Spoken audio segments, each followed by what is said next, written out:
only difference between the new atheists and the old atheists like Nietzsche is this. Nietzsche was honest because he understood from a naturalistic point of view, words, meanings, actions are all meaningless. This whole universe, just how irrational as it is, if an apple falls off a tree, falls on a tree and cuts in two, it's a rearrangement of atoms. Likewise, if I bludgeon myself with a hammer, there's no difference because it's rearrangement of atoms. That's why neo-atheism is different to old atheism. Neo-atheism? But the new atheism. New atheism. New atheism is different to old atheism because old atheism was at least not hypocritical. They knew there was no meaning of life. They knew there's no such thing as rights, values, morals. These are all social constructs. They knew this.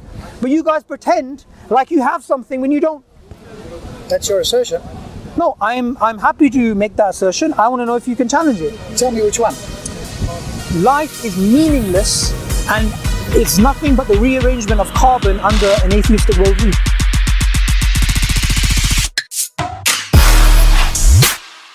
Assalamu alaikum. Welcome to another episode of Boys in the Cave. My name is Tanzim and I'm joined by my regular co-host Josh and Rafael. And alhamdulillah, we have a special guest with us. He's the head of Mission Dawah and an instructor and lecturer at iERA. He's a student of Islamic thought and studies the philosophy of biology. Do you want us to add in anything else? Or I should have asked you this before, but is that all? No, that's the introduction. Alright, subhanAllah. So, assalamu alaikum, Subboor Ahmad, and welcome to Boys. Salam. So, we know, actually, we were with you, I don't know if Rafael and Josh were here, but I was at the talk you did, the debate with evolution, theory of evolution. I forgot what the title was. Is Darwinian evolution a fact? Yeah, and I was there, and then you flew to Melbourne, and then you're back here. So, is this your first time in Sydney, Australia? It is the first time. So, how's it been your experience so far? It's exactly what I thought, It's the same, it's like a really westernized country, but people are a lot nicer. Not nicer than the UK, really. I mean, they're just nice generally. Australians are nice people. Okay. I mean, of course, people in the UK are nice too, but I think people here are very friendly. Yeah. I think Dr. Mark Gillan said the very same thing. About Canada? Yeah, like comparing Canada into like Sydney. Yeah. So, It's like everyone's got this surfer attitude. That's strange because I always idealize the UK because you have such a thriving Muslim community, a really large migrant population. Yes, like everyone is like. It's lovely, it's nice, but generally when you're in the UK, like London, it's not about being Muslim or not. People are generally busy. Oh, okay. Like, you're trying to stop someone, talk to someone, everyone's busy, I've got to go here, I've got to go there. It's like here, even in Sydney, which is a big city, or in Melbourne, where we were handing out flyers, discussing, talking, people here are just relaxed. We're pretty laid back out here, and the further away from the city you go, like ending up in the country, the more start walking slowly as well. Yeah. Talking slowly, walking slowly. Yeah. And then you get to people like who are crawling right into Central Australia. But I actually wanted to kind of talk about our experiences because we see iERA and Dawa is very big worldwide. I guess you guys started it off kind of locally in UK, and then it just, how the internet works, goes globalized and stuff. So me personally, I actually, been, watching a lot of, your videos of you on Speaker's Corner, for example, and then Hamza Tzortzis, obviously, and Abdurrahim Green. He used to be on Peace TV and stuff like that. And I think Rafael, you told me the other day, you still watch like Speaker's Corner a lot and stuff. All the time. I mean, it's the same debates. It's the same debates over and over and over again. It is, yeah. Literally, I've heard the same points brought up maybe 40, 50 times, but practice, makes perfection. There's this syndrome, like Speaker's Corner video junkies, right? It's just, I'm not even kidding. There's some people who are just fixed. Like they'll do the laundry, they'll do this or they'll do that, and they'll just have it in the background, just going off. And it's I don't know what it is. I think it's like, for example, when I give a talk about evolution, you get like 20 people in a gym, right? It's not that. People aren't really interested because it's just like a monologue. But when you talk to somebody and everyone's coming in, wow, there's some sort of debate, there's some sort of argument. So people love arguments. I think that's why Speaker's Corner is popular. That people love that confrontational thing. And one of the things, if you look at Muslim videos, a lot of them is just the Muslim speaker preaching to the converted. But I think people now, they like the idea of being challenged. They like the idea of ideas being put to the test. going through those trials. I think that's why they're popular. Like right now, you can actually tell me because you're obviously in Speaker's Corner. We just watched from the internet. Yep. But when I watched like the early days, I remember there was like people like, I think Brother Shabir and all those other brothers. I forgot the other brother's name, and they would just kind of do Dawa, people walking by and stuff. But then now it's heated to the point where I think Tommy Robinson rocked up, and there's all this like massacres that's happening like at Speaker's Corner. It's all about ego and show rather than as in like metaphorical massacres. Metaphorical massacres. Is this the UK? I'm like, I don't think this is here. But it's, to me, from the third person, it's like, it's gone down a not it's not inclusive to Dawa how it should be than to how it was before. Is it? Well, the thing is, what's being filmed, that's just one part of what's happening in the park. There's some brothers, for example, that have been there for years, but they don't like to be filmed. And maybe if they are filmed, they're filmed like accidentally or whatever. There's a lot of conversations which actually happen on the side, which have nothing to do with those sort of battles that are going on. So, and in terms of the sort of political, the far right coming and stuff like this, I mean, we've had problems in the past. We used to have a big issue with, this is years ago, we had what they called it, a Nation of Islam. They used to come. Oh, really? Yeah. Oh. And the brothers used to get quite heated and stuff. So that's been happening for years. But one of the I think issues with Speaker's Corner is that people think that's how Dawa should be done. It's actually not. It's a circus, right? And it's just there for entertainment. It's there. It's like a outdoor mental asylum, right? And I was speaking to a brother, I think yesterday, and he was saying to me, like, he wants to give Dawa, and he's like, he's almost like trying to import that kind of Dawa here from Speaker's Corner. I said to him, look, bro, that is not Dawa. Dawa is where, there's somebody who has a stall, a street, he's got chocolates on there, he's got some materials on there, they're giving out materials, they're talking to people, or, some other sort of Dawa activity. That's Dawa. Speaker's Corner is not actually Dawa. It's actually Dawatainment.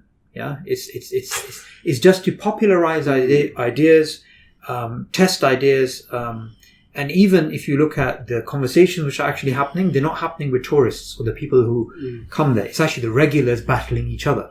Regulars from the atheist side, regulars from the Christian side, regulars from the Muslim side. So Speaker's Corner is very beneficial, maybe for du'at to learn how to give dawah in terms of academically understanding arguments, but in terms of manners, in terms of the sort of the method, it's not dawah. I don't think that should be classified as dawah, and I think that's a misunderstandanding. Yeah, there are even like physical fights that I've seen break out on videos and stuff. Yeah, I've heard about this, but I haven't actually seen it because I don't actually watch Speaker's Corner videos. But no, what I was going to say is, does anyone actually change sides? Like, have you ever seen anyone who goes to Speaker's Corner regularly, one day is like an atheist and then rocks up the next week as a Muslim? Like, well, there's some really beautiful stories, alhamdulillah, of some brothers. Like, there's a brother called Abdul Rahim George, and he came to the park, I believe in the 70s or 80s. So he came to the park, obviously way before our time. He came to the park and just came as a Christian, and there was a Muslim man, no one, I don't know his name, but he was just explaining, look, Isa alayhi salam never said he is God. And this guy, his name was George, he just went, yeah, he never said he's God. That was it. He became Muslim, and alhamdulillah, he's been coming to the park from that time till now. But he's not in the videos. But I we meet him now and again. Now his health's a bit, he's old and stuff, so he doesn't come as much. I mean, I've even met this missionary once who said, I used to preach here as a missionary, and I'm a Muslim now.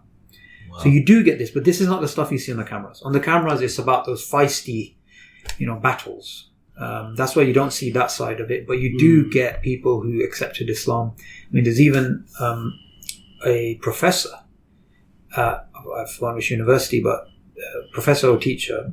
No, definitely he's at university. So professor or research assistant, whatever he is, at one of the universities. And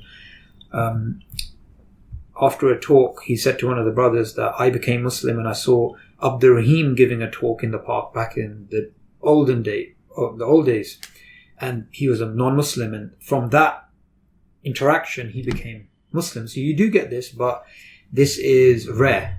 It's not, everyday thing. I actually watched, Abdurrahim Green's like old OG videos on speakers. It's like grainy, like camcorder, some guy, and like he's on this like mimbar sort of thing. Like all these like people gather around, and just like Jesus. Just to take you back quickly, Subboor, you mentioned these big debates that they're a bit like a circus. I can relate to that on one level in that I've been sort of in the MSA circles for about 5-6 years now. And I noticed within myself, like in the first 1, 2, 3 years, I was so pumped up to go to these debates. Like I really enjoyed it. The adrenaline, and you get this sort of iman boost. But in the past 2-3 years now, in the second half of my degree, I've sort of grown sort of tired of it, because not tired in that it's not useful anymore. Like it's like a lot of people really benefit from it, but there's none of that honest, intimate conversation, which you can help grow someone else and yourself as well. The thing is, maybe I can be misunderstood when I say it's like a circus or Dawah-tainment, but what I meant was that the majority of Dawah conversations or Dawah interactions in the world are not going to be like that. Exactly, it's going to be like a debate. Yeah. But when it comes to, for example, there's a few brothers there who I really respect, like Hashim, Mansoor, Hijab, and others. I just look at these guys and they break down serious doubts. Yeah. Serious doubts. And they do serious work, like especially brother Mansoor. I mean, mashallah, the amount of shubahat that the Christians have been spreading there and others, and the way that he broke it down and the studies he's done to actually do that. And one of the things about it is that it's kind of like rapid evolution taking place. So you get an idea which is tested, and then there's resistance, and then you have to evolve and adapt, and again and again and again. So people like those brothers who've been there for a long time, they have really managed to put together powerful arguments because it's been tested again and again and again. And in a way, that circusry is good in one sense, even if bad arguments used, because when Muslims went to the park and they started using science in the Quran, when you go to the street and you use science in the Quran, it's like, well, hey, it's working. When you go to the park, the atheists, obviously, and the Christians, they don't want to change their minds, so they'll come back the next week. They're not going to fall for that. They're going to say, I read an article about whatever you were saying, and it said this, and then the Muslim goes back. So scientific miracles in the Quran is obviously something which is now starting to go down, and Muslims are starting to realize this is nonsense. But when this idea that science in the Quran was still at its peak, it wasn't working in Speaker's Corner, because it's that battleground of ideas. Something like that doesn't pass the sort of academic sort of test. People realize it's nonsense over time. So from that perspective, Speaker's Corner is really, really good, and I use it myself to really fine-tune arguments, because some of the people in the park, they may look really stupid, they from the atheist side, but some of them are really intelligent. Like they'll hear everything you've said, then they'll go home, they'll do a bit of research, they'll come back with a contention, and then you'll have to work out, okay, how do you deal with this contention? Is it even a valid contention?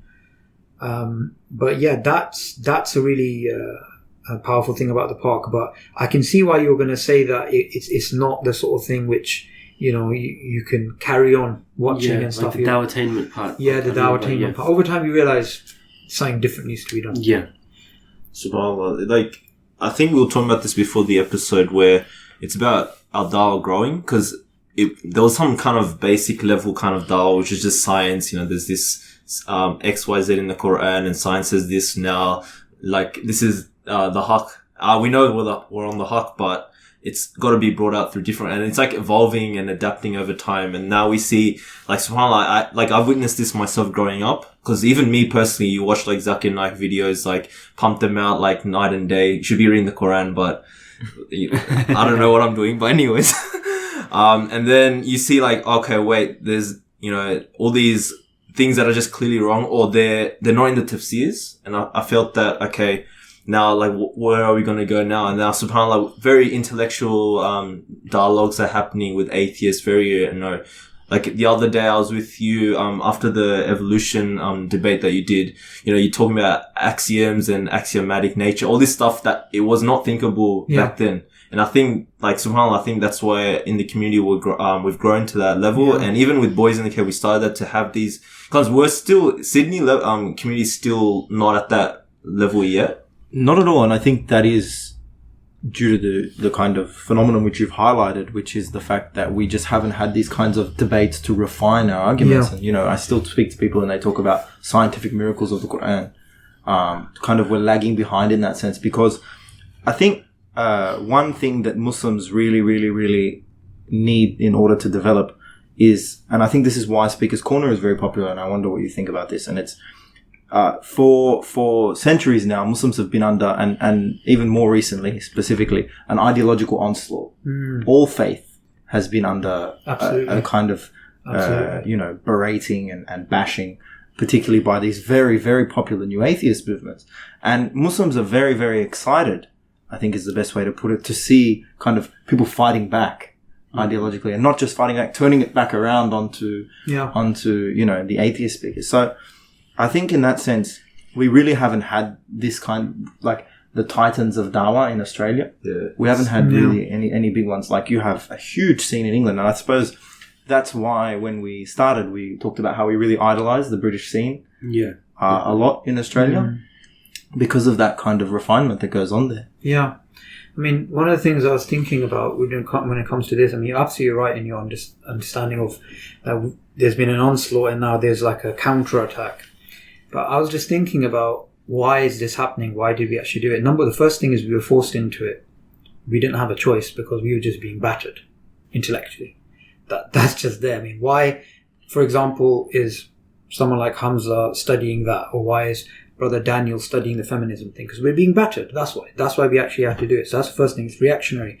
Secondly, I think it made me and I think other brothers realize that it's because we don't understand our own Islamic thought from the first place.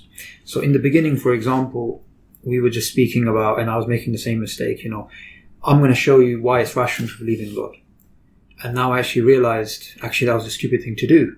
The rationality part is only there to reinforce what's already natural within you, the fitrah. So because we didn't even have that Islamic grounding that, look, we need to not prove God's existence, it's about reminding them of what they know. So it's about awakening the truth within. So if we had a scholarly sort of understanding of Islamic epistemology, the sources of knowledge that we actually take, we would understand it's not about empiricism. We have testimony, we have fitrah, we have introspection. And even, as we're starting to grow and stuff and learn, then you start to realize, actually, no. If Imam Ghazali was alive today, would he use scientific miracles in the Quran? No way. No way, you would never use that. And even, when I came across recently a statement from Sheikh Salih Al-Fawzan about the scientific miracles, what it looks like from what he's writing is obviously is translated.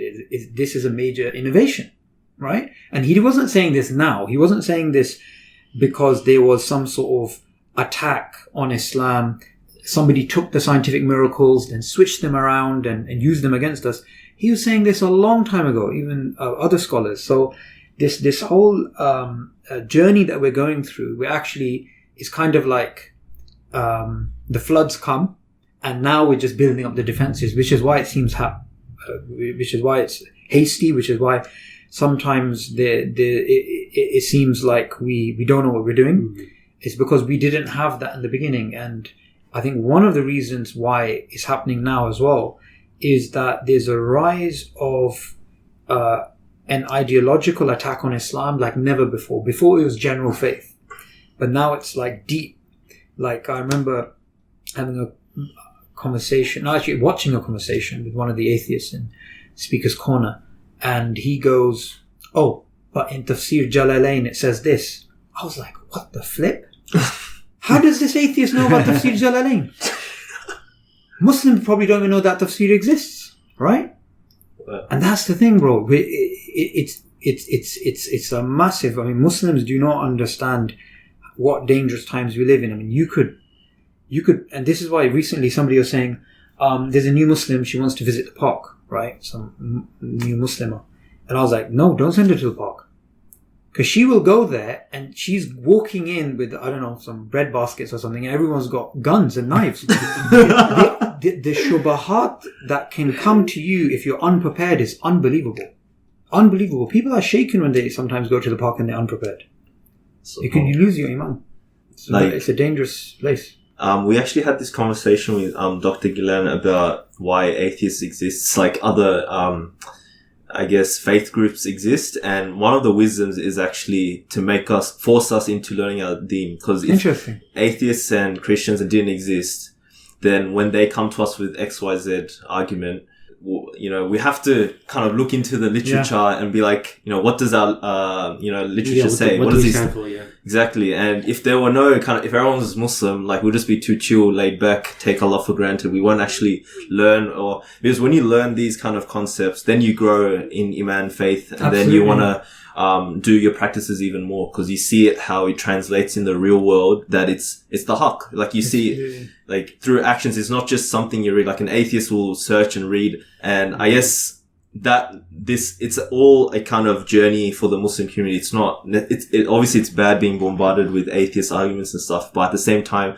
I think we have to view it as, it's a growing time for the community, essentially. Yeah. Absolutely.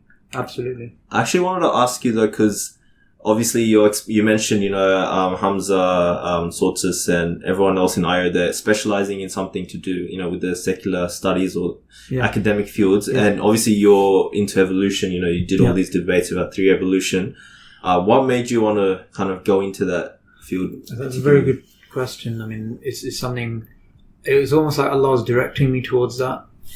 Because I had, when I used to sometimes spend time in my father's village in Pakistan.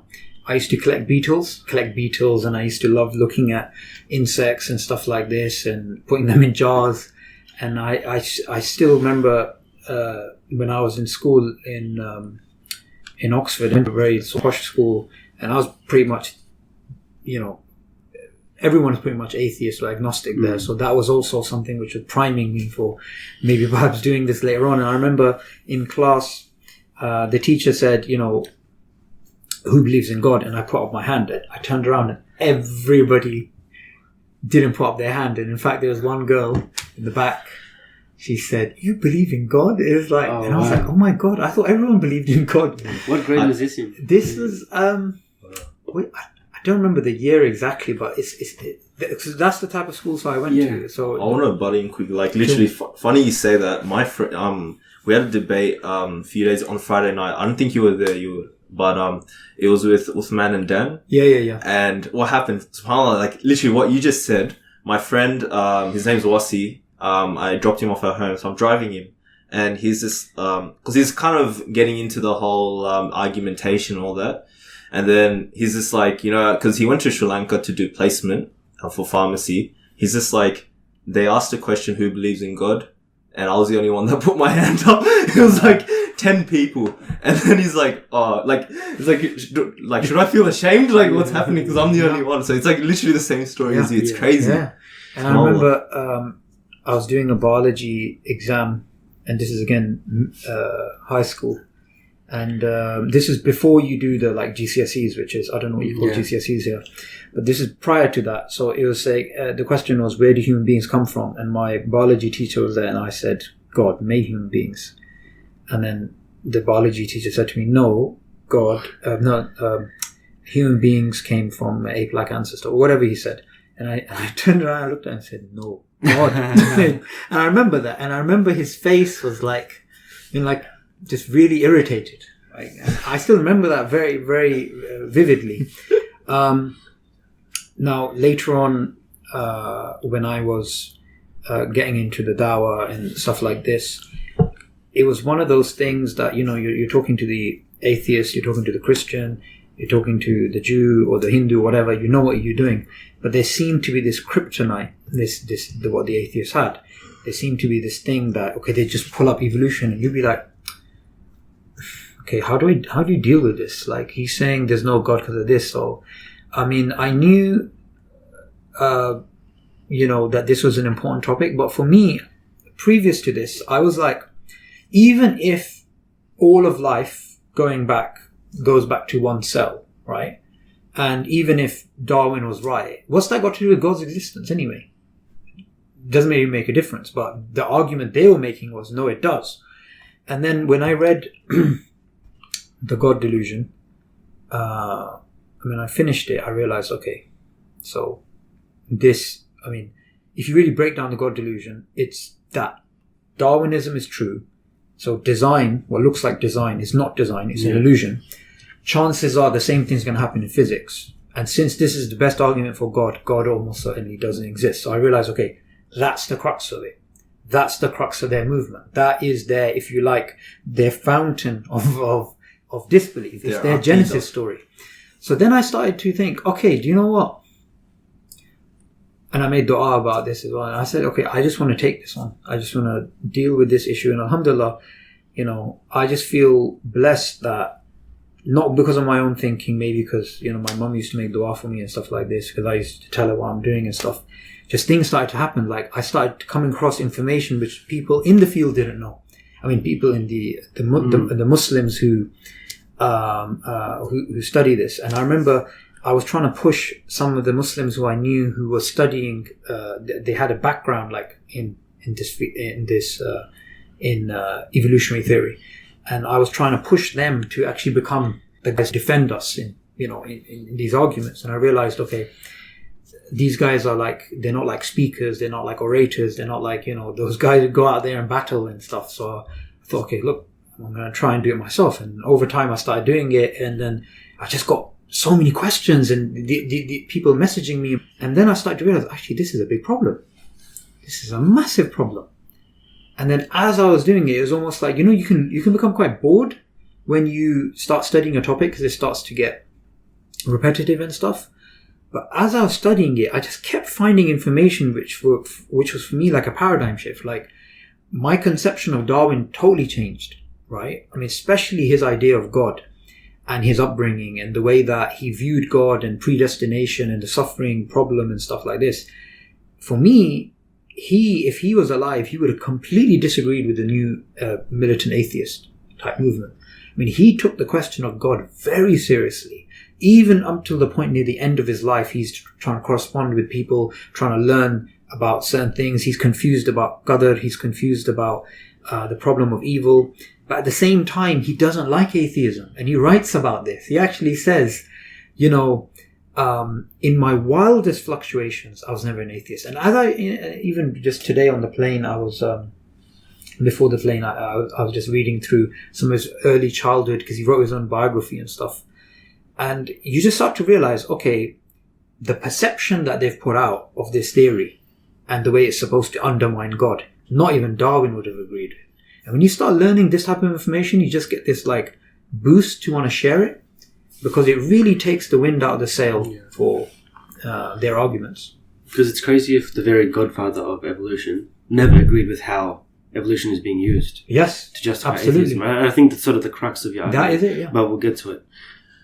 I wanted to ask you though, in what ways, you mentioned, was it just predestination where Charles Darwin kind of had issues with? Like, in what ways was he kind of different from, the atheists that we see today? Okay, so firstly, the way atheists view God is like belief in fairies. Like asking the question about God is like asking about leprechauns or fairies or unicorns. So in terms of the seriousness of the question for them, even the concept is just incoherent and stupid, essentially, right? And Darwin didn't think that. Darwin, first off, when he published The Origin of Species, he believed in God at that point. And at that point, just before he published his initial proceedings, his initial writings to the Royal Society, I think a year 1858, just 1 year before he actually published the book, his 2-year-old son died around that period. So, and he even writes things like, thank God he didn't go through too much suffering and, all this type of stuff. And after he published it, he got obviously this backlash, but, he did get some support as well. And one of the supporters, he believed in God at the time he published The Origin of Species. He still believed in God. And he published, I think, 6 editions. And the second edition, what he did is he took a review of another of a Christian, and that Christian was a theistic evolutionist, whatever they call them. So the Christian said, look, if God created one cell and then all of life evolved from that one cell, the tree of life, through natural selection, or if God created every single individual species separately. It's just as noble for God to do that. And Darwin was so impressed by those words, he actually got them reprinted in his second edition. And so he had this type of, for him, it was like, there was no contradiction between the idea that, the existence of God and the theory itself. But for him, the idea of a designer was like a further designer, not like a intimately involved designer, so a designer at a distance. Now, what started to happen according to Michael Roos, who's a philosopher of science and a historian, and he's a specialist in Darwinism, that is basically the last decade of his life where agnosticism really got to him. And that was because of the problem of evil and suffering. So he was really close to his daughter. I think her name was Emily. And she was 10 or something, and she died from scarlet fever or something. And so that problem of evil and suffering really got to him. And that's why I've said this previously as well. Maybe if somebody gave him the Islamic conception of suffering, because the Christian conception of suffering didn't make any sense for him. So why is there evil? Because of free will. Okay, then why do natural disasters happen? There's no answer. So the problem of evil and suffering, that's what led him to agnosticism. But his agnosticism, if you want to describe it as anything, it's not like an atheistic agnosticism. It's like a confused theistic agnosticism. He's more inclined towards that. See, yes. No, I was just going to say that it's very interesting how the modern new atheist movement is so belligerent in regards to God. Because even, it's often brought up by Muslims in these kinds of philosophical debates, Nietzsche. Yeah. And how Nietzsche, before he began to, remove God, the whole God is dead, he said, hold on, guys, like this is a very sort of serious, dramatic thing that I'm going to say. Objective morality is going to go out the window. We can't take this lightly. This is a very serious thing. Whereas nowadays it's kind of flippancy with which God is dismissed. So I wonder if it's kind of like, the kind of modern movement is the first movement to really dismiss God in such a way. And the pioneers of these atheist movements themselves and these kinds of agnostic protests to religious doctrine and faith themselves took it a lot more seriously than the modern movement. I think that's a very profound question and quite deep insight. Hamza explains it like intellectual monafics, because they want to say that we're atheists, but they don't want to accept the implications of being like that. And that's what Hamza says, look, I respect Nietzsche because he knew what the implications were. He knew what it meant. He knew morality's out the window. The whole idea of atheistic humanism is complete bull, because how can you be humanistic? There is no morality. There is no purpose. There is no justice. All of these things are figments of our imagination. They're just things to help us survive and reproduce. And if they don't, and even if they do, what does it matter anyway? And I think what's happening, and I think this will happen sooner rather than later, is that so they're now pushing this new atheism. So you're getting all these guys going out and saying, yeah, we believe in atheism, but we also believe in this right and that right and this right and that right. So all these rights. Because remember, the new atheist movement is coming with all these liberal rights, but those liberal rights don't make any sense if atheism is actually true. Now, there's a friend of mine who used to be a militant atheist, and alhamdulillah he became a Muslim, and he went off to study in Egypt, and he was telling me something really profound that the scholars are saying in Egypt. And he said that the scholars there are saying that the atheism which came with communism in the 60s and 70s, it never really took off amongst the youth or amongst anyone there, because it just came as atheism. And they said the new atheism is far more dangerous because it comes with a whole bunch of do what you want. You're opening up the floodgates, just follow your desires, just do it, right? That's what makes it attractive, not the arguments. It's actually the package it comes in. And if you can do a talaq, if you can separate the sort of liberal conception of morality, whatever that comes with all these rights, and what atheism actually entails, you basically completely take out the fuel from their engines. I think in general, just how atheism is manifesting in Muslim countries, it's more a matter of like American globalization. like the culture that's coming into these countries. Like even in, like I've heard in Saudi and Bangladesh, like so many of the youth are becoming just atheists. And I don't think that's a matter of them understanding the working behind evolution or anything. That's sort of what, so like you said, it sort of comes along with the package of the whole cultural values of the different, so sort of like letting the floodgates go of like your desires and like culture. I think we need to be careful about the way that we speak about the people in the Muslim world who may become atheists, because there's a narrative that they're trying to push. Exactly. Yeah. That, it's a massive movement, right? Everyone's becoming murtad, right? It's not the case. In fact, you can see this in the writings of, there's one atheist academic who's speaking about this particular issue. And what he was saying is, look, there's a massive resurgence of Islam amongst the youth from Egypt to Morocco to Bangladesh to Pakistan to Indonesia. So there's a massive resurgence of Islam. And at the same time, there is the resurgence of people going towards their camp. So it's both things actually happening, because prior to this, in the 1970s, the Muslim youth in the Muslim world were neither here nor there. They're a bit Western, a bit Islamic. Yeah. But now what's happening, it's like a purity going on. So you get one section which is like, it's almost like the earthquake that, near the end times is going to hit Medina. The believers are going to stay and the munafiqs are going to run out, right? So whenever we speak about that end, we have to also highlight the other end. Now, with the other end, you're absolutely correct. They don't understand the implications or why they're atheists or anything like this. There was a friend of mine who he's a reaver, and he loves to just focus on giving dawah to Muslims.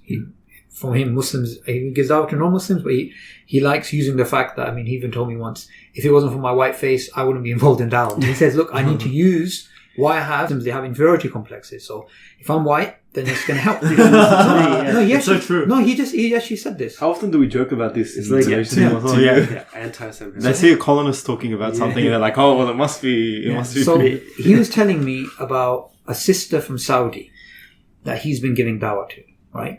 And that sister from Saudi, she basically came over to the UK, and she basically left Islam, and she even changed her name from an Arabic name to a completely English, and it sounded like a Victorian name, right? And she, and so it was just clearly a case of inferiority complex and following the West. So anyway, he was talking with her, and then he was trying to talk to her, look, sister, how did the universe begin? And then her answer was just, Lawrence Krauss said the universe came from nothing. She didn't have a clue, but it was just literally like, okay, what did this guy, the universe came from nothing, here you go. Like she probably didn't even read the book. She just, this guy said this, and I come across this a lot. There was one time I was talking to this Muslim, and he basically apostate, and I was trying to explain to him about God's existence and stuff like this, and he was just like, no, not going to accept that. No, he's just been really, really rude and aggressive. So I was just like, look, if we're gonna speak about God, we need to, have like a rational basis. And his literal response was, I don't care, right? Use whatever. And then he said to me, look, I'm gay. That's what it is. So I'm an atheist and something like this. So he's just justifying it like that. Look, he just wants to, he's homosexual and he wants nothing to do with religion. So when it comes to trying to rationalize God's existence, this, he was like, I don't care. I don't care about any of those things. And the way I deal with people like that is that, be kind to them, just try and convey Islam in a nice way. But it's definitely not an intellectual journey. It's not like somebody sat there and said, let me think about it. It's like, oh my God, there's so much amazing things I could do if I wasn't Muslim. Let me just, that looks like it disproves Islam. So then they follow that. SubhanAllah. I think we think too much about, let's hammer them with those intellectual arguments and then they'll become, come back to the faith. But it's something much deeper where not one person can really help. It's just them and Allah, pretty much. Yeah. I just remembered the story where this Muslim brother, he basically, I was just liaising with him, and I generally don't like to talk to Muslims. I'd rather talk to non-Muslims, but because that's just even the approach of iERA. We just focus on non-Muslims. But anyway, sometimes you got to help out Muslims and stuff. So anyway, this guy, he believed in Islam and everything, but then he just rang me one day and he said, "I'm going to leave Islam." I said, "Why?" He said, cause he basically had a Christian girlfriend, and obviously they're living together and doing whatnot, and she cheated on him and she ran away. So he said, "Why did Allah do this to me? I'm going to leave Islam." And then, I've, alhamdulillah, many years ago, maybe I had a bit more of a temper problem, but I do have switches. So I just switched. I said, "What do you mean? You're threatening us?" Tell him, "Go leave Islam." I just said, "Please." I didn't even say please. I said, "Leave Islam." I said, what kind of a threat is that? That you're ringing me and you want me to grovel? "Oh, please, can you stay in Islam?" I told him, "Leave Islam. And by the way, when you die, you're going to burn in hell. And your skin is going to get burned. You're going to get new skin. It's going to burn. And then you're going to get new skin. It's going to burn again." And I put the phone down. A few weeks later, he messaged me and, he's just this. Alhamdulillah, today he's a practicing Muslim. True story. He wanted me to grovel for the sake of Islam. Islam is too great to grovel for. Yeah. It's a privilege. I can't even think why Allah guided me. It's a privilege to be Muslim. You rather live 10 minutes with Iman. Hamza said this once. He said, "You rather live 10 minutes with Iman or something than a lifetime of being a kafir."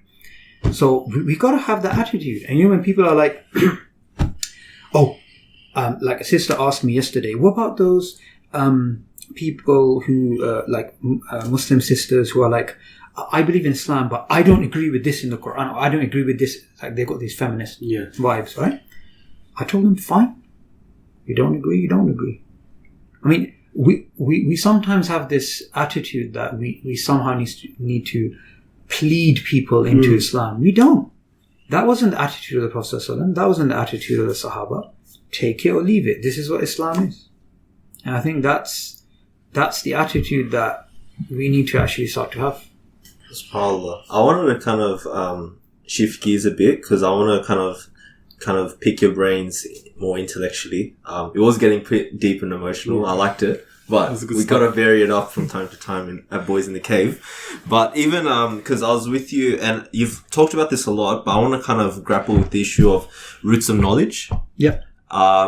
We obviously have, with the whole atheists bombarding us with arguments, we go down the route of, so science is the only thing that really allows us to have knowledge in this world, or we can only see the world through science. Yep. And one of the things you always talk about as well, and you brought the argument up, is testimony is actually the best way of, discovering knowledge or getting to know something. You can probably elaborate on this. I just wanted to know, what other modes can we use to kind of attain knowledge, and what's the best way of attaining knowledge? Because how obviously, with the atheist agenda, they only say you can only know through everything through science. Yep. But obviously that's not the case. And I actually have a kind of story about this because Raf and Josh probably know this. I had this kind of not infamous kind of post on my Facebook, but I did this whole post about my interaction with the ex-Muslim who became atheist. He mentioned that basically the whole it was a long post, but one part I had a conversation with him was about his how do you know that you had a great grandmother, for example. He said science. I'm like, dude, it's really simple. You can use deduction. Like you had a father, you had a mother, this, that, their father. Your father had a father and a mother, and easily you can deduce that you had a. Why is he saying do DNA tests and dig out the grave to find? It doesn't make any sense to me. And right? he hasn't even done those yet. Exactly. Yeah. So at that moment, he believes already. Yeah. Exactly. SubhanAllah. So I want you to kind of delve into roots of knowledge and what's the best way of attaining knowledge. I mean, firstly, it's a good time to do some plugging. So, the Divine Reality is a really, really good, it gives you a really, really good grounding when it comes to the different roots of knowledge.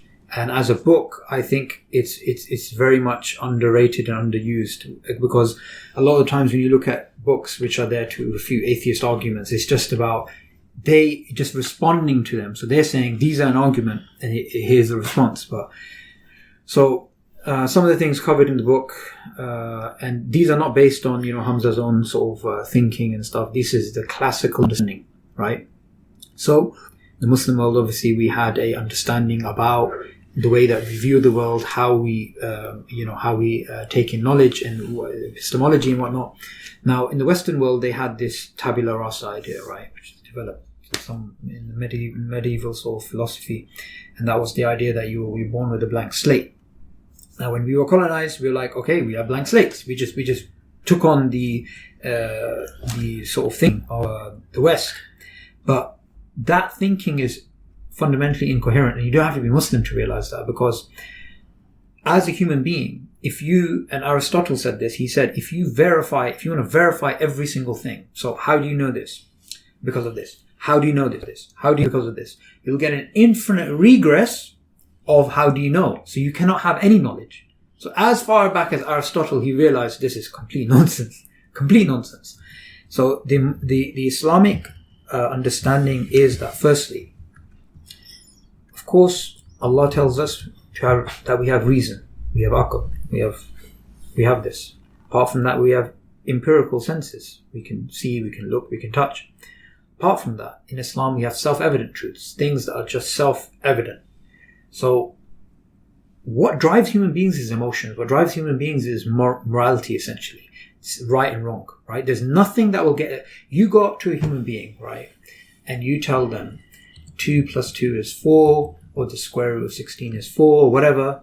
They're not going to move. They're not going to do anything. But you tell them, right over there, a child was deliberately run over by a car. You see what's going to happen to their body, how they want to help that person, or, if you're, for example, working in the medical field and there's like a guy who's researching a cure, sometimes they'll have pictures of children because they'll be like, there's nothing that drives human beings more than morality. Yet morality, you can't put in a test tube, you can't look through a microscope, you can't do a test of any, what's the acidity of morality, right?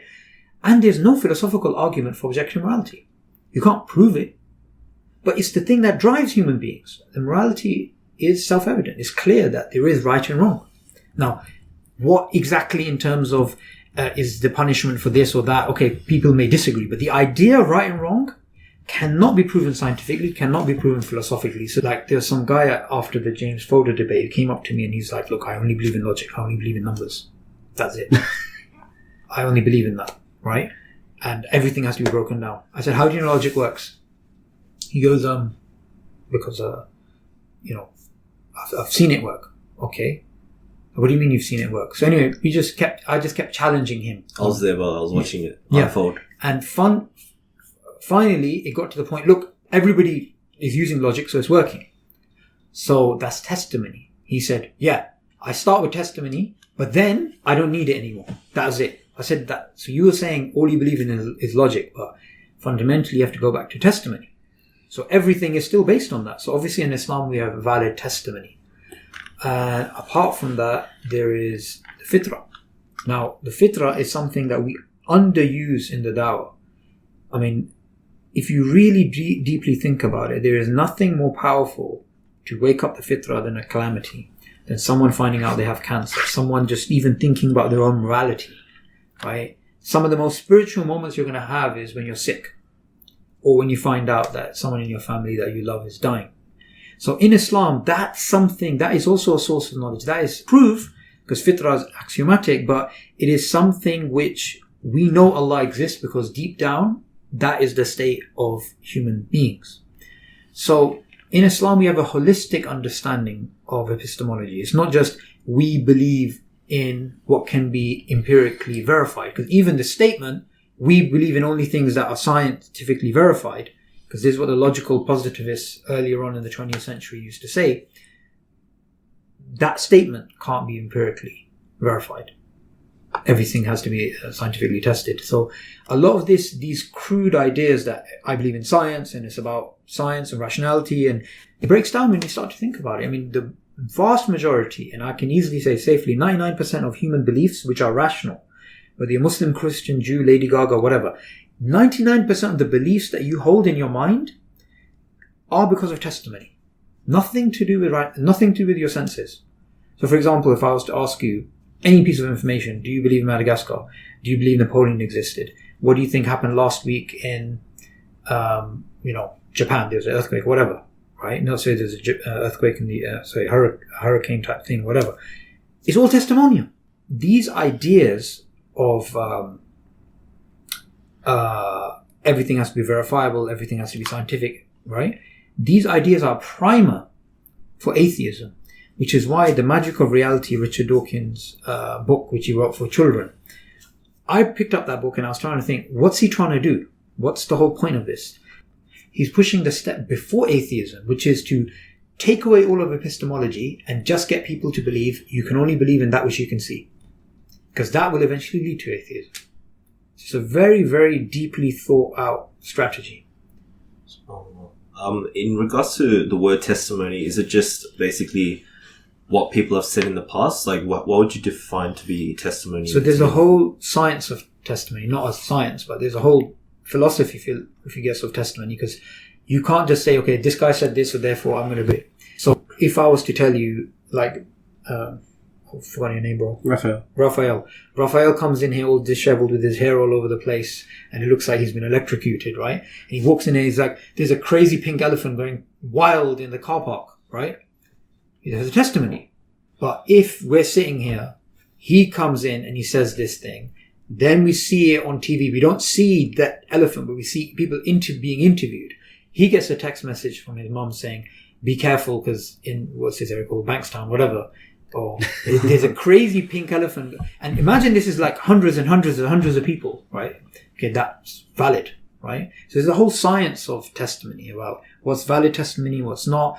What do you do when you get counter testimonies? So there's a whole deep field of this.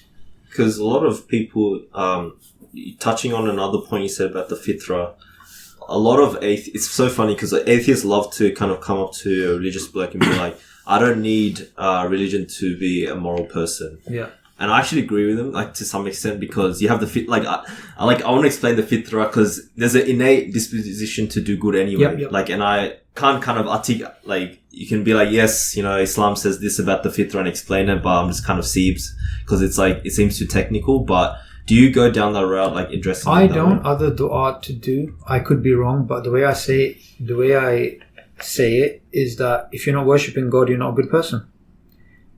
It's as simple as that. I mean, you can be really, really good to your neighbor. You can do all these things, and Allah will reward you in this life for that, because Allah is just. But the holistic conception of good, if you're not worshipping Allah, then you're not truly good.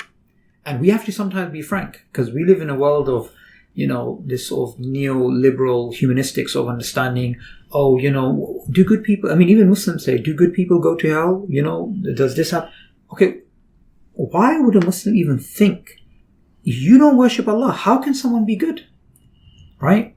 I mean, I remember hearing there's a narration of the Prophet ﷺ about there'll be khair in this ummah until they say what will happen to the children of the mushriks. Right? Because fundamentally what's happening is they're questioning, oh, what will Allah do? But Allah His name is the good. Any conception of good that we have is inferior. Any good that we do fundamentally is because of what Allah has put in our hearts. Who cares more about those children, us or Allah? It has to be Allah, because Allah is the source of all compassion in the first place. So when people ask questions like that, right? Do good people go to hell, or what will happen to the children of the mushriks? Essentially, they don't know who Allah is. So we sometimes, you know, I remember I was with a former atheist who became Muslim, and alhamdulillah, he's good at giving dawah, but he's very, very blunt. Very, very blunt. And I remember once I was quite happy. I was going through the Dawa training course with him in iERA. I was like, so we've got the Go Rap. So what we do is they ask an uncomfortable question. We take it back to God's existence, oneness, revelation, prophethood. So he was like looking, and, you know, he's just one of these, like a street fighter guy. Like, he's got a very rough background as well. He's like, I just tell them, Allah said so, accept it, you'll go paradise. Don't accept it, go to hell. And he said to me, that works. And he's like that. He's, you know, if you say to him, in Islam you have this thing. Yeah, we do, because God said so. Okay, I don't agree with it. Fine, you don't agree with it. You're going to go to hell. That's his attitude. Okay, that I find that too blunt. Right? I won't. Even if I believe that was right, I wouldn't be able to do that. But fundamentally, if you really think about it, what he's saying is the same thing we'll eventually say once we go through all the fluffy stuff. We'll eventually have to say that. Eventually, even we're not saying anything different to him. We're just eventually, when we, explain why God exists, explain why the Prophet ﷺ is true, after all of that, that is still the message. And the Prophet ﷺ came with a warning and glad tidings. So, yeah. And I want to ask about testimony. Can't you just say that through testimony, Quran is revelation from God? Is that an argument we can use? What do you mean? Because, during the time of Sahaba and Rasulullah who came down and he said to himself, people, there were experiences and moments where even Aisha radiallahu anhu, when Prophet ﷺ was on her lap, when revelation came down, there's different ways you can kind of pick from hadiths to show that, Quran is word from God, and then kind of package it in the word testimony to kind of tell non-Muslims? I don't know how to respond to using that as an argument. What I would say is that testimony and inference is all you need to show that the Quran is a linguistic miracle, right? The fact that it was testified by the mushriks at the time, testified by non-Muslim Arabs later, and even today it is something that we have all the Arabic alphabet, we have everything to actually challenge the Quran. So you can use that as a testimony, the linguistic perspective. That, I haven't thought that through to these, but I could see that backfiring though. Because remember, somebody can say, well, what about the testimony of people who supposedly saw Ganesh 5,000 years ago. I don't know if that's true, but and then this happened, and this happened, and this happened. But I think it raises an important point, which we can speak about next, about we need to start off with Tawheed first. Because if you just go with miracles, and I was explaining this yesterday in the Dawa training course, that, I was asking the Muslims, okay, why do we know the Quran is a revelation from God? Someone saying this, that, this miracle, that miracle. I said, look, if it's about miracles, we should follow the Dajjal, because he's going to give you miracles. He's going to command the sky to rain. It's going to rain. He's going to raise the dead. He's going to do this. He's going to do that. We don't go by miracles. We don't believe Dajjal because he's clearly not God. The theology is wrong. If somebody comes up to you, Rafael, and gives you a book, right? And gives you a book and says, which the book says, it tells you prophecies in the future. It has scientific miracles, the real scientific miracles. It has prediction. If you open it up in a certain way, it tells you your family name and your date of birth. There's all these crazy miracles. But the book says that God is Ganesh with 4 arms or something, right? Would you believe it? No, I'd say he's a demon. There you go. And I asked this in the Dawa training course and at other times, and people are like, I'm not going to believe in that book. Why? You got all the miracles. It's because the theology is wrong. The theology has to be right first, before the miracles, which is why Ibn Taymiyyah in his book about proof of prophethood, he says the Prophet ﷺ was believed before he split the moon, before he did these miracles by who? His wife, his companions like Abu Bakr radiallahu anhu. They didn't see any of those miracles. The miracles came later. Why did they believe him? Because his message was correct. And that's a really fundamental point in the Dawa that we miss out. Sometimes, even recently, I've been thinking it through, sometimes when you're praying or making dua, sometimes you're like, I wish I could just see Allah. If you're praying, I don't know how old you are, but, even for my parents, if you're praying, you're 16, you just want something. And I guess you go through experiences to kind of reinforce your belief in Allah. When you go through life, certain events happen or whatever.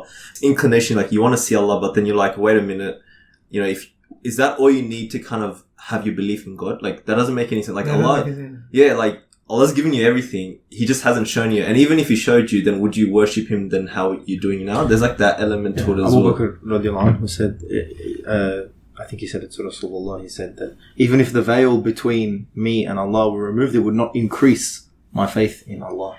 Yeah.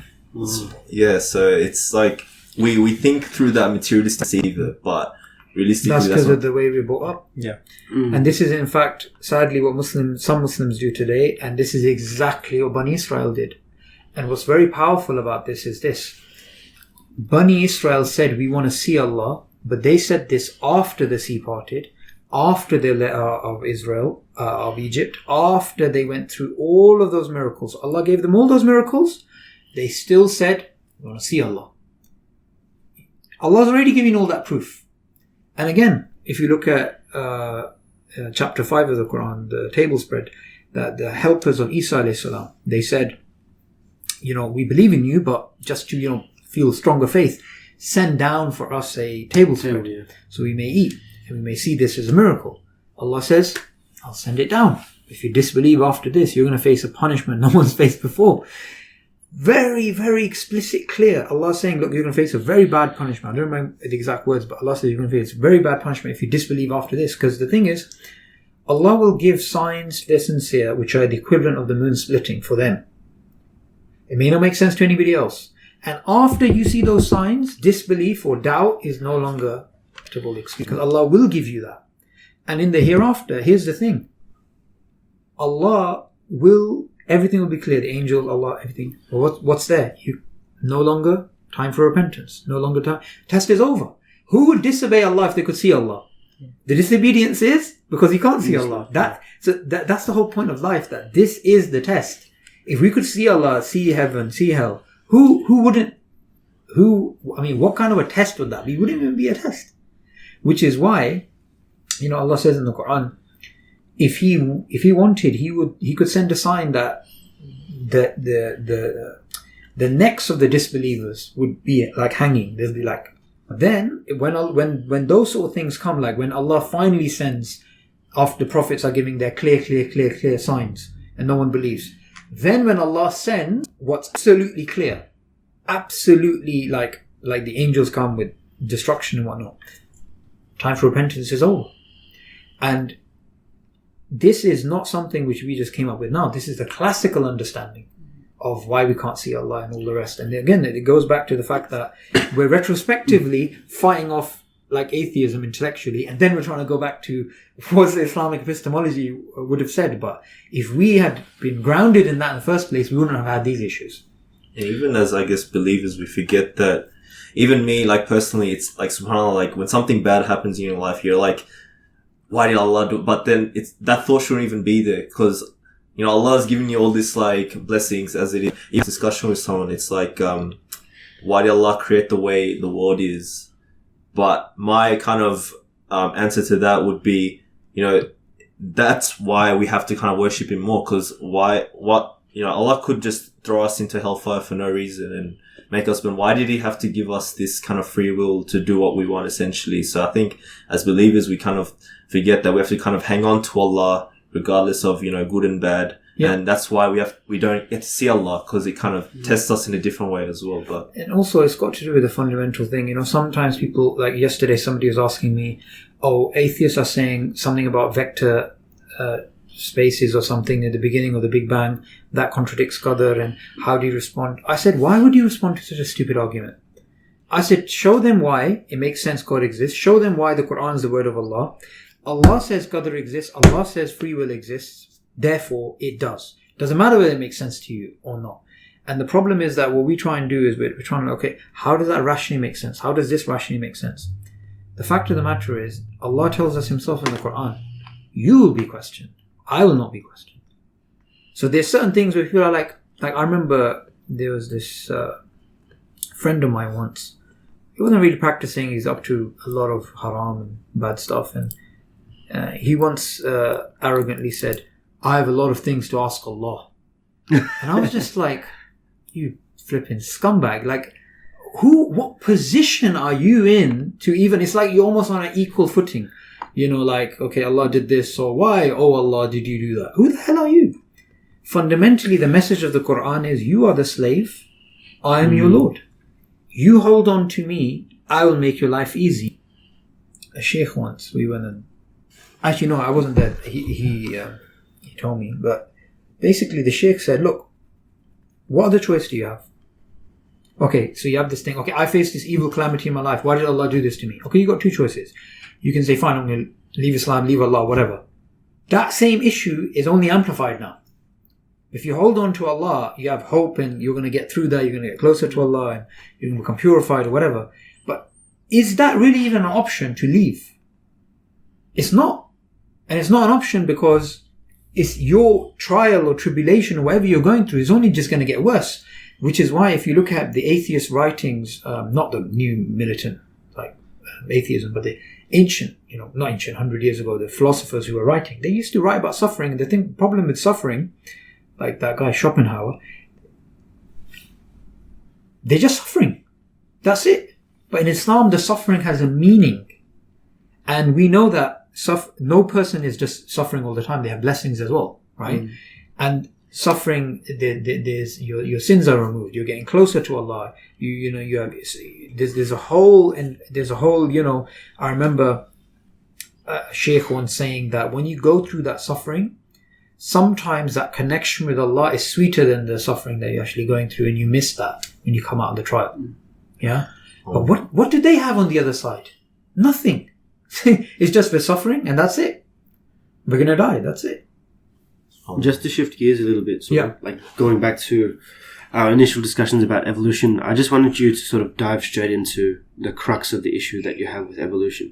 Because in preparation for today, obviously, I was watching a lot of your lectures online, and I was watching that really quick segment with Muhammad Hijab, I think half an hour, and you broke it down to that you would believe in Darwinian evolution, but not the grand theory of evolution.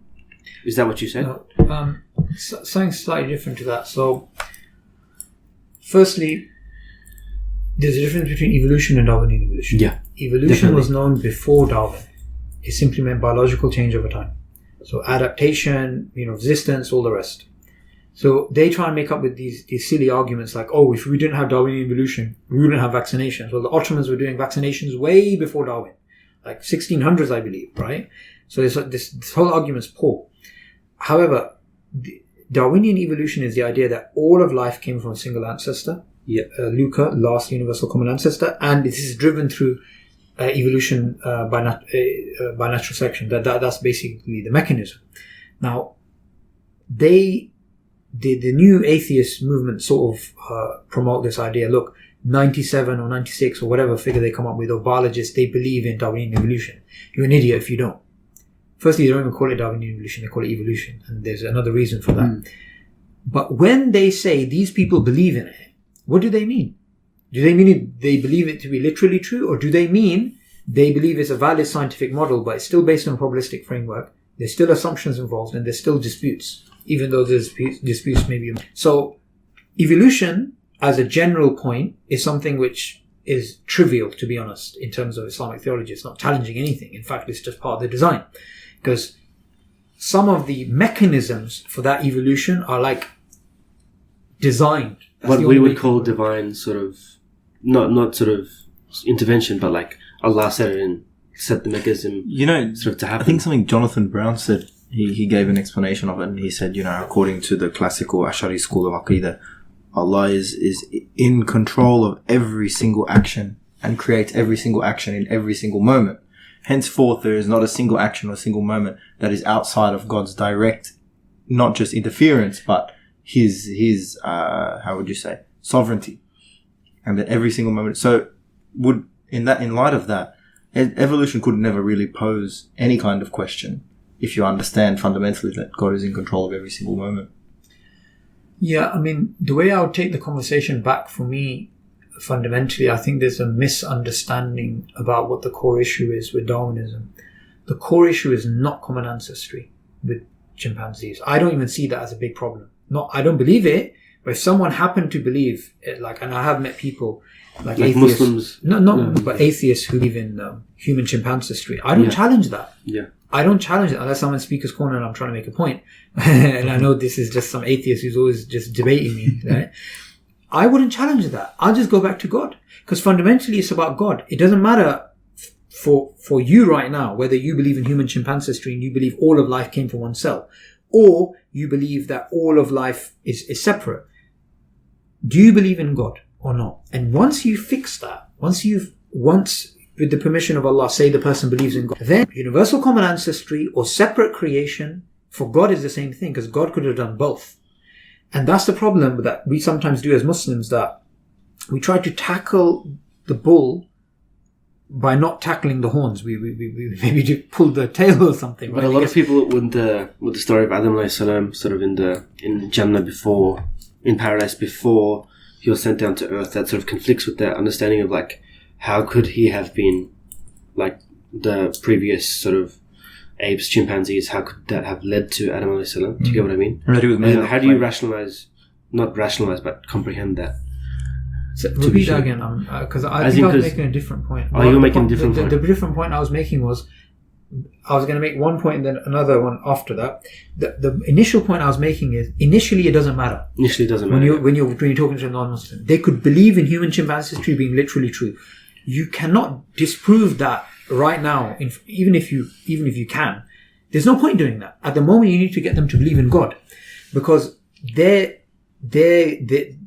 belief in human chimpanzee history, or they don't get the idea of how could your Prophet ﷺ travel up to heaven on a winged horse or whatever, right?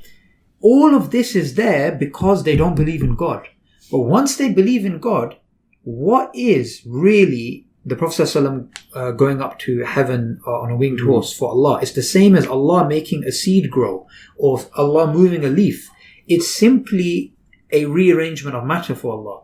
And if Allah decided to make one cell and all of life evolved, or human beings separate, or some animals together with others and not others, or they were like humanoids before Adam and Islam, it doesn't matter as long as they believe in Allah first. And once they believe in Allah, and you can then show by the Quran the word of Allah, khalas, everything is done. We do it the other way around. We try to somehow show them why it's wrong, why Darwinian evolution is wrong. But even if you fix that, you haven't fixed the main issue, because the main issue is they can't understand why something miraculous can happen, right? Because that's what it is for them. Remember, science axiomatically, by the way, there is no evolutionary biologist in the world who, I'd say a Darwinian biologist, who would say that a separate ancestry between human beings and chimpanzees is possible. There's not a single one. Why? Axiomatically, science is based on naturalism. It's based on methodological naturalism. So the idea that if you look back at the history of life, at one point human beings appeared without being linked to something else is impossible. Axiomatically. Do you guys get the point? Completely impossible. Therefore, all they need to do is find the evidence for it. Which is why they find a fossil and that must be it. They've already, it's like playing a game of Cluedo, and it's already been decided that the butler did the murder. Now we're just going to rearrange the evidence. So even there's an evolutionary biologist, Gareth Nelson, he's a very prominent professor. He said the same thing. He says, we've got to have some ancestors. We'll pick those. Why? Because they have to be there. So there's no point trying to show someone that human chimp ancestry is wrong, and because essentially they believe it's true because they don't believe it's possible for human beings to appear without being linked to something natural in nature. So once you get them to, inshallah, with the permission of Allah, believe in God, everything else makes sense. And it's better for them to die as somebody who believes in God but believes in human chimpanzee history than someone who dies believing human chimpanzee history is not true but they don't believe in God.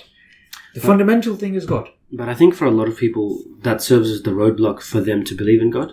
Like, as in, they just can't comprehend how, if evolution is true, then how is the creation of Adam alayhi salam original? Do you get what I mean? So you say that again? As in, if evolution is true, then if Allah created Adam as the first human being, as in, isn't there a direct sort of conflict there? But that's what a lot of people in faith. With Darwinian theory? Yeah, with Darwinian theory. Of course it is. Exactly. What I'm saying is, the way to deal with that is not by first challenging Darwinian theory. It's by first getting the person to understand the existence of God. Yeah. Because even if they believe in human chimpanzee history, that's not the priority. Because even if they can't resolve that conflict, they can still come to Islam and believe in God through, like, say, the Kalam cosmological or like Gorab. Yeah. That sort of thing. Because look, at the end of the day, someone believes in universal common ancestry. They just do. Yeah. There's no point challenging that. Get them to believe in God first. Then, the idea of the Prophet ﷺ splitting the moon, the idea of the Prophet ﷺ or Musa ﷺ splitting the sea, or Adam ﷺ not having an ancestor with something natural, it's easy. So you gotta you got to put the key in the right way. If you put it in the wrong way, it's not going to work. So you've got to deal with God first. You've got to show why the belief in God is true. And once that happens, then it doesn't really matter. It really doesn't matter whether this happened or that happened. I mean, yesterday there was a Muslim brother who's asking me about, he's trying to pin it down to dates. When did Adam al-Islam exist? What were there before him? Were there other things? Were they humanoid? Were they this? Were they that? And I said to him, firstly, we're never going to get to the bottom of it, right? Yeah. Number two, if we did, how on earth would that make a difference to your ibadah of Allah? All you need to know is whether these things, Denisovans or Homo habilis or whatever, Homo erectus, whether some of them were in the lineage of Adam al-Islam or some of them were not or whatever. All you need to know is they're all made by Allah. That's all you need to know. And the reason why people think they need to resolve that problem is because of the new atheist narrative. And Richard Dawkins in a video, and we have this on I have this on the Darwinian Delusions channel. He in a video actually makes this point with Lawrence Krauss. He says, evolution doesn't undermine the existence of God. You can believe in evolution and God. However, the public perception is that if you believe in evolution, you cannot believe in God. Yeah. Therefore, because my objective is to kill religion, and then the audience starts to clap. Therefore, all I need to do is prove to them evolution so that they disbelieve in God. And it's the same thing. People think, I can't believe in God if I believe in human chimpanzee history. So if someone shows human chimpanzee history is true, therefore there's no God. So it's the same thing. It's basically smoke and mirrors. People think, okay, I have to doubt about this because why? Because I'm told I'm supposed to doubt about this. Like, no one's actually really thought it through. So I mean, human chimpanzee history was something that Hindu philosophers came up with 3,000 years ago. They still believed in God, but they believed in human chimpanzee history because they had this conception of their theology was basically that God didn't intervene. So they were basically trying to come up with a natural history of creation. So what they said is, and very interesting, all of life came from one beginning. In the beginning you have plants, and then you had multicellular life, and amongst the multicellular life you had different types of primates, and amongst the primates you've got a new line, which was the Homo sapiens, which is the exact tree of life. And that idea, along with mathematics and other things, got passed along to the Greeks. And the Greeks actually have this in their history. They have the tree of life, they have all these things from the ancient Hindu philosophers, and that got passed on through to the Enlightenment, through to Darwin. So in fact there's a trajectory that goes all the way from Darwin, all the way to the Greeks, all the way to the Hindu philosophers. So pretty much how you deal with evolution is you change the parameters of the discussion. Yes. You say believe in God first, then evolution becomes a separate issue. It doesn't really matter. Yeah, it's separate. And even if, say, I'm happy to be corrected, and alhamdulillah, it's good that we have brothers out there who are always ready to refute. But if there happens to be a non-Muslim who's like, I'll accept Islam, but like human chimpanzee history is still true for me.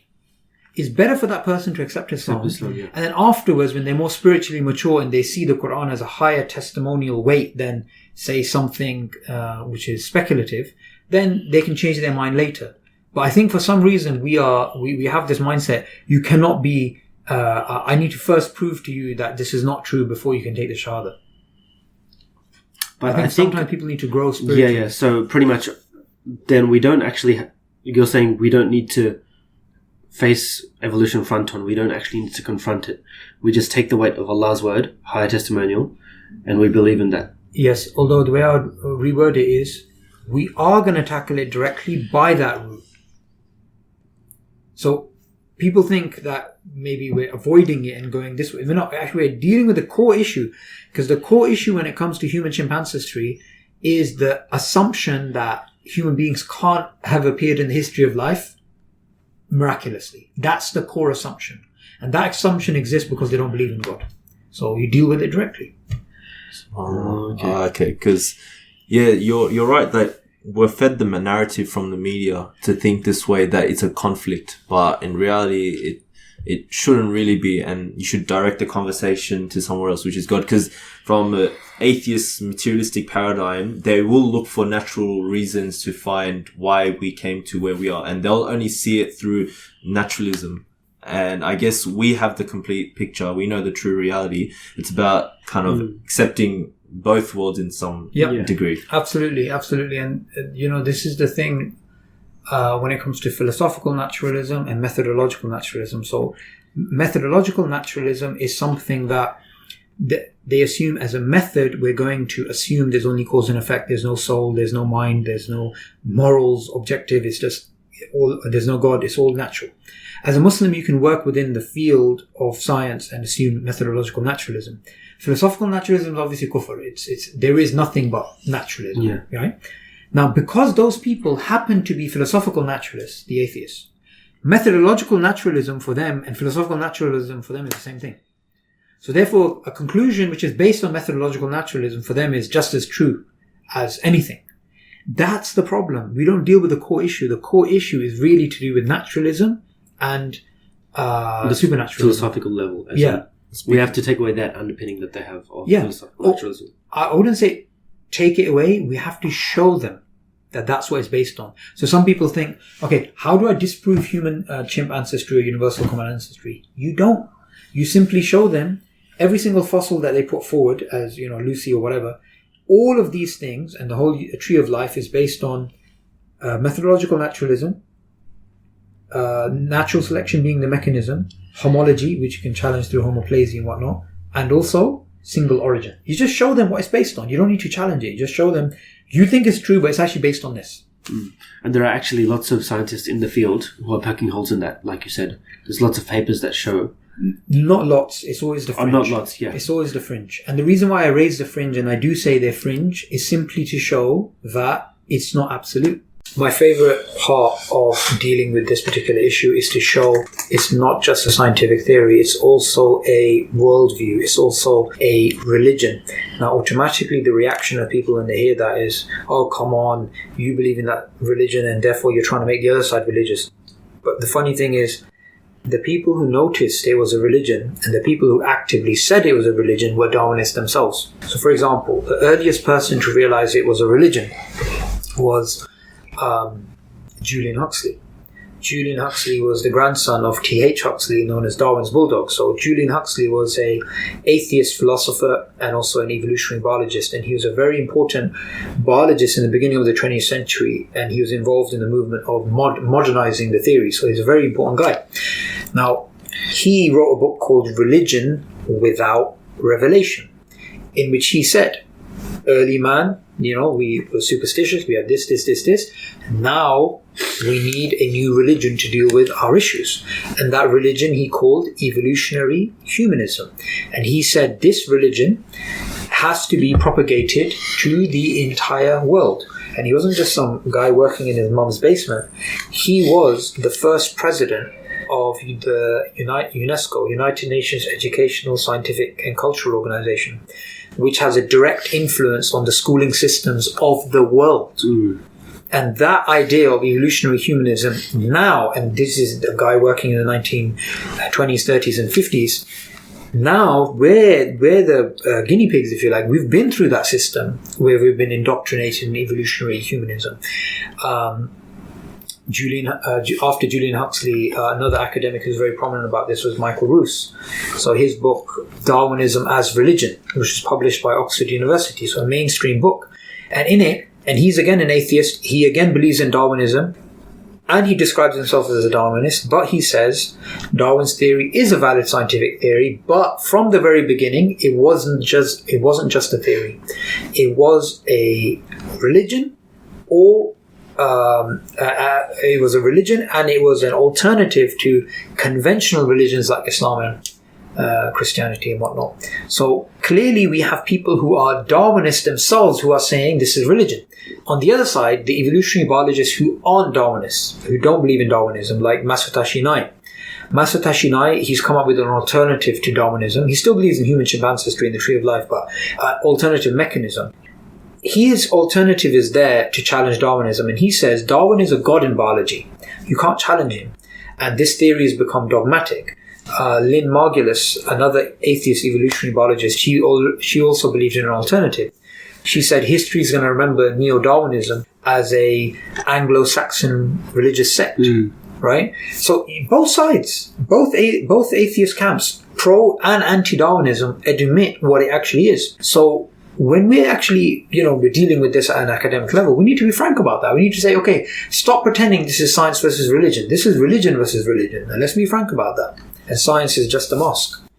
Well, like, even you said that kind of they're trying to make it into a religion. Even a lot of assumptions about how we go about life is based on, like, Christian religions or even Islamic religions. Like, even the concept of marriage, for example, like, what in an atheistic paradigm, it doesn't make any sense. Like, why not just do whatever you want? Yeah, like, there's a famous philosopher here in Australia, my favourite one to tackle Darwinism. He's passed away, but he wrote a book called Darwinian Fairy Tales, and he admits in the book, he says, look, I'm an atheist, I don't believe in Darwinism, and he was very popular before this point because he used to promote atheism and whatnot. This book actually was published after he died, and it made him like really unpopular. People got angry at him. It's too late, he's dead. And basically what he did in the book is he said it doesn't make any sense, this whole idea that you mentioned marriage, but he mentioned homosexuality, he mentioned being good, mentioned all these things, and he said, how do all these things make sense if it's just about survival and reproduction? And then what the atheists do is, what the Darwinists do is they come up with alternative theories to fix that. So they come up with kin selection, you help those you're related to, or reciprocal altruism, we're good to others because they can be good to you. And he smashes them down too. He says the idea of morality, the idea of civilization, the idea of ethics, all of these things do not make sense from a Darwinian point of view. He says altruism, just being good to others, for the sake of good, not because you're going to get something back. He says human beings are hopelessly addicted to altruism. So he says Darwinism is not true. It cannot be true.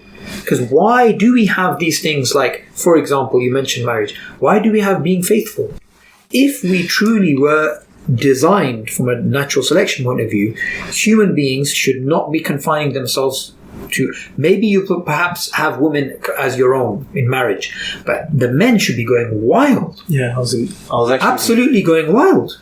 Like, I think it was Aristotle that said, we're only in peace because there is enough resources to share around, but when there is little resources, then people become animalistic. What would you say to that then? This is something that Thomas Hobbes touches upon as well, right?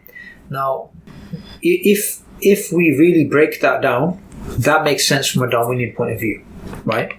But the fact of the matter is, what's undeniable, and there's evidence for this throughout history, is people, even in those dire situations, they help others. And sometimes people sacrifice themselves for other people who cannot help them and they're not related to. So yes, there's a part of that which is true, but the exceptions which are there disprove the general idea.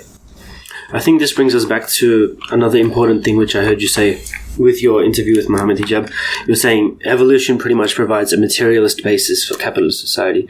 And that I found really interesting because it brought evolution and this materialist, naturalist philosophy back to history, back to politics, back to all these other impacts it has on wider society and culture in general. Because as a student of history, if you look at how, just in my readings and my classes, if you look at how evolution was used as a historical force by European colonizers in social Darwinism, which I'm sure you're familiar with, to classify races to lend a divine justification, a scientific, racial, biological justification for their oppression, their genocide against other cultures. And obviously that reached its peak with the Nazis against the Jews, because they used evolution. They used 100%, they used evolution, and the best scientists of the time supported their conclusions that the Jews were inferior race, they were polluting the Aryan blood, etc. So it's just really interesting to hear that perspective as well. Is that something which you think should be touched on as well when discussing evolution? Absolutely, because Islam is the exact opposite of what Darwinism would predict. So you have people who believe in God and who are willing to do everything for the sake of God. and a creator, the idea of a transcendent creator and focusing on a life beyond this life.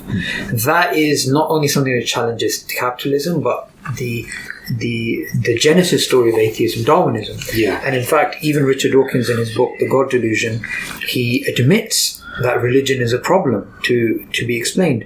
I mean, if you look at the number of man hours and resources that are put into building cathedrals and mosques, at that time you could have been having sex and eating more food. No, seriously, people they decide for the sake of God to become celibate, right? Or even you can't explain things like art. Like, why do people have these pursuits which have no material benefit? And absolutely, I mean, you can go into art and even into science, because the pursuit of science is a pursuit of knowledge for the sake of knowledge. Yeah. Now, that's not the Islamic conception. We believe that it's for the sake of Allah. But the way it's generally done is that people want to do science because they want to explore. And sometimes the most intelligent people, they don't have children. There's actually evidence that people who are more intelligent actually have less children. I mean, if you look at Isaac Newton, he died without any children. He died without getting married. So from a Darwinian point of view, he's a complete failure. But we can explain that through a fitra perspective, right? We can explain that he was trying to connect with God. I mean, he wrote more about theology than he wrote about physics. And he was a non-Trinitarian. He was trying to know God. He was. From what I've heard of him and what the little bit I know about him, he looks like a Unitarian of some sort. In fact, even Darwin was a Unitarian. He was never a Trinitarian. Ibn Taymiyyah, rahimahullah, represents the complete opposite of Darwinian theory. In his life, he was a theist. He didn't get married. He had kids. He was a Muslim. Absolutely. Before, one or two questions to just wrap it up. We actually have a question coming through. This is probably the first time it's happened. We're doing live questions? We got a comment on Facebook, so I want to read it. It's pretty lengthy, so I don't want to just brush it under the rug. That'll be pretty dog to the person. Yeah. But what would you say is the reliable resource that you would recommend to Muslims in regards to trying to understand evolution or science in general? Because they noticed that others struggle to grasp some points and arguments in these debates due to the lack of understanding of scientific concepts and language. Has been mentioned, many go for the sake of entertainment, and so understanding in depth is difficult to follow. Yeah. So, shameless promotion at the moment. The Failed Hypothesis is a new book we're going to be publishing in a few months, inshallah. And that book is going to go over Darwinism, consciousness, science, philosophy of science, epistemology. It's going to be a really nice book. I mean, I get this question a lot, of what good book. I mean, the thing is that because there's so much misinformation out there, it's sometimes dangerous to tell somebody, go read this. It's better to actually give them a holistic understanding, and then in that book you'll have a whole bunch of references. Then you can go do your study. So it's a nice primer for further study, but that book is going to be, inshallah, the basis, because it's going to go over all the assumptions. Because sometimes, alhamdulillah, I mean, there are some people, some atheist philosophers of biology and others who are clear about the assumptions. But there's other works that I've come across where it doesn't tell you any of the assumptions. It just tells you things and you just read it. If you do read it, you'd actually think that this thing's true and there's no assumptions involved or whatever. So the book will actually be a sort of filter to then further study, but it should be enough for anybody who's at, I think, at least a university level. Will it be authored by yourself? Or? It'll be, majority of the books written by Hamza. It's going to be myself as well, and it's going to be about half the size of the Divine Reality, so it's not going to be as big, but yeah. So we'll probably put that in the show notes, and we'll put links to Divine Reality as well. I know Hamza Tzortzis promotes a lot on his Instagram, because I follow him on Instagram, so he's always posting. Yeah, the thing is, there's a reason we're pushing that book, and the reason is that we get loads and loads of questions, and sometimes it's hard to deal with each individual or the comments and stuff. So the objective of the book is get it out there, get it mainstream. I mean, obviously it's for non-Muslims, but Muslims benefit as well. But so that people can just deal with the root of the issues. And in fact, almost everything I've said in this presentation, apart from regarding epistemology and whatnot, that's already in the book. So it's a way of quelling those sort of that thirst that people actually have. Yeah, inshallah, looking forward to it. And just one question before we wrap up. We actually asked this to our guests as the last question. So, because, the podcast is called Boys in the Cave, if you had to sit with 3 people in history in a cave, who would they be? Excluding, Sahaba and Rasulullah, because everyone's going to pick them, but probably someone like who you've come across in your own field of study would be interesting. Like that inspires you with regards to your work. But in general, whoever inspires you, So I would say Charles Darwin. You already know too much about him. I would. Okay, I'm just gonna say non-Muslims simply because everyone's gonna say Muslims, and there's too many to choose. Yeah, everyone's had Ghazali, Ibn Taymiyyah in the cave. Yeah. So I'm gonna say 3 people who I find really interesting. So first one, obviously Charles Darwin. Right, for me, that's like really. Explain the problem of evil to him, and make him take the shahada. maybe explain the problem of evil. Apart from that, Burke Khan. And if you guys don't know who Burke Khan is, you got to look him up. I mean, he was a non-Muslim who became Muslim. But I would put it this way: if Burke Khan, Allah didn't create Burke Khan, our history would be very different. The one guy changed the map of this ummah, right? But no one knows about this guy. Hardly anyone knows about this guy. Which time did he live in? He lived in the time of the Mongols. And he was the first Burke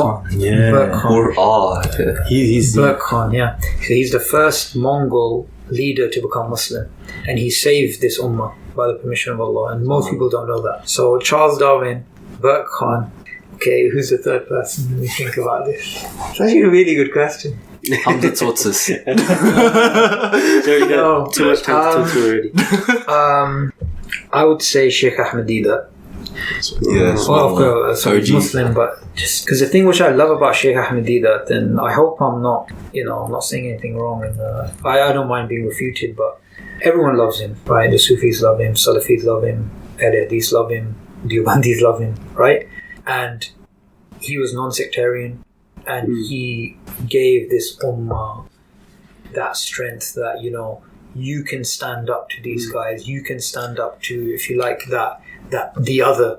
You are Muslims, you are mighty, you are people that I need to take this message all across the world. And I remember somebody was asking him some question about Islam, something to do with Islam, and saying this is a bid'ah, this is this, and he was just like, he's just waving his hands like, I don't flipping care. I'm not here about this. I'm not here about getting into these fiqh issues. And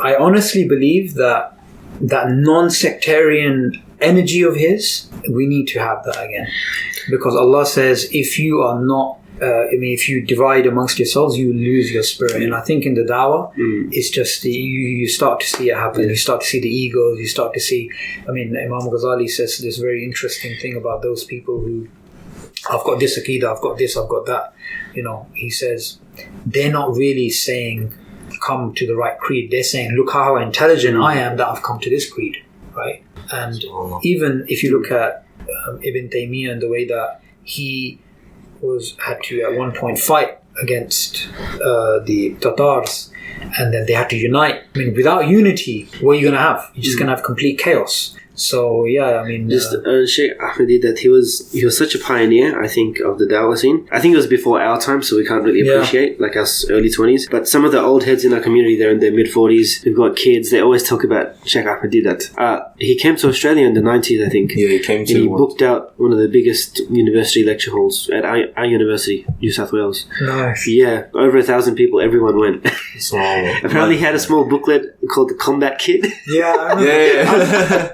He told us this story, one of the older guys, and it was like the combat kit. You just had that, and that's all you needed to fight. He said, stick it at the back of the Bible. Stick it at the back of the Bible. So, I guess how we talked about at the beginning, how the Dawa scene's kind of evolved. I think Ahmed Deedat brought that kind of zeal into the deen, being be out there, be passionate about your deen, and obviously he had the knowledge to go with that. He had the coolest accent.